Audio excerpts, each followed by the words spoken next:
កាអើយកាឈូកររត់បងដើររេរ៉ាត់រកស្រីថ្លៃចូលឆ្នាំមកដល់ណាស្រស់ពិសី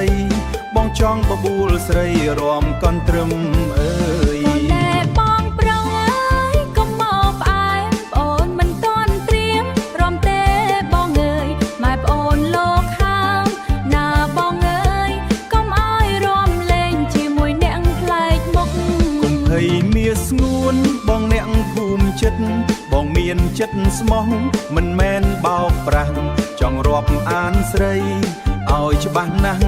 ឆ្នាំថ្មីយើងរួមឲ្យសប្បាយចុង